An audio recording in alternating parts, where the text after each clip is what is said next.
Gerakan Mahasiswa Nasional Indonesia atau GMNI, Cabang Seram bagian Barat dan Cabang Ambon, menggelar aksi peduli bahasa daerah dan budaya Maluku pada Sabtu 12 April. Kegiatan ini sebagai bentuk kepedulian terhadap pelestarian bahasa daerah dan budaya di Maluku yang mulai hilang.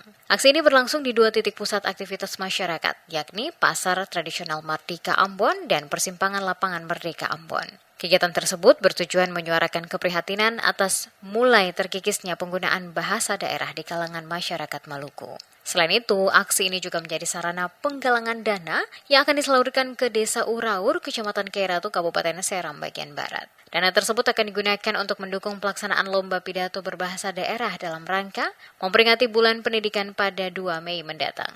Ketua Komisariat GMNI Setia Cabang Seram bagian Barat, Moses Seriholo, menjelaskan aksi ini merupakan langkah awal mahasiswa dalam mengajak masyarakat turut menjaga dan melestarikan kekayaan budaya Maluku.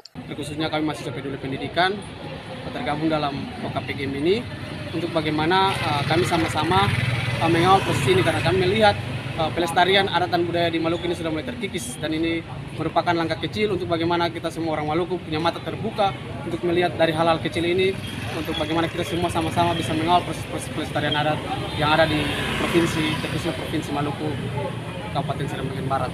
Oke, Abang mau harapan apa dari kita berdua punya harapan semoga dari hal-hal kecil begini kata orang Maluku bisa sadar bahwa adat dan budaya itu merupakan harta dan budaya kita. Untuk itu mari kita sama-sama menjaga harta dan budaya kita sebelum terkikis oleh budaya asing. GMNI berharap aksi ini bisa menggugah kesadaran masyarakat, khususnya generasi muda, untuk menjaga budaya dan bahasa daerah yang merupakan bagian dari identitas dan harta karun yang tak ternilai.